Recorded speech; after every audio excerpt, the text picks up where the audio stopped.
Hi, Daily Dosers. My name is Paige Payne. I work here in high school ministry on the Vista campus. And today we are in the Psalms. And I've been wrestling a lot lately and kind of like battling with the Lord of really wanting Him to do something new in me. And I feel like, talking to people and there's like, oh, this is what God is showing me, or God is delivering me in this way, and look at all these cool things God is doing. And I just have recently been really wrestling with that kind of discontentedness of my walk with the Lord or life with Him and wanting Him to do something new. And so as you do, I got in my car and I drove up to a friend who I really look up to and her relationship with the Lord. And I hope all of us have people like that in our life. But it was this really special moment where I go and I kind of just start like pouring out my heart of like, I just want the Lord to do something new and I feel stuck. And she tells me, she's like, Paige, I think the new thing God is doing in you is you're learning how to wait. Like He's teaching you how to wait, which I hate waiting people. This is like the worst. Like, you're bad at waiting when anytime you get to a red light, you just check your phone, Not that any of us do that or anything, but so I just have kind of been this week looking for where God talks about waiting, and I'm so grateful that we find ourselves in the Psalms here because David and people who are writing these letters are totally in seasons of waiting. And we look through God's word too, like in Exodus and in the Old Testament, and then even Jesus Himself and how God sends people into the wilderness for times of waiting. And there's really two ways to do the wilderness.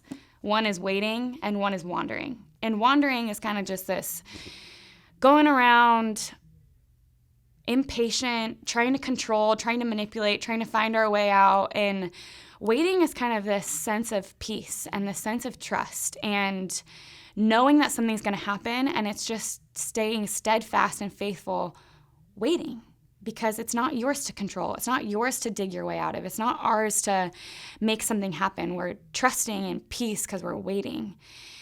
It's such an uncomfortable place for us to be. Like, we just want to move to the next thing. We want to have the next distraction. We want to have God do the next big thing. We're in a moment of uncomfortability, and we want to see God move and deliver and have these really cool things God's doing. And how unglamorous is it for us to say, I'm waiting on the Lord. I'm waiting. I'm waiting. And here I am, and I'm still waiting. And you look, and sometimes God's people are waiting for years and years and 40 years and 70 years and 400 years.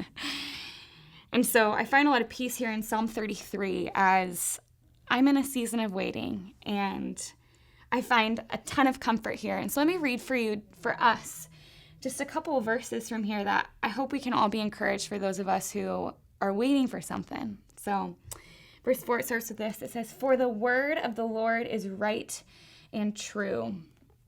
He is faithful in all He does."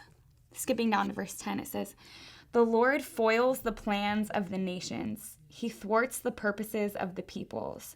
But the plans of the Lord stand firm forever, the purposes of His heart through all generations." That while we're waiting, God's plans will prevail. Why do I need to try and control and manipulate and kind of get into that wandering thing of trying to make the next thing happen when God's ways will prevail?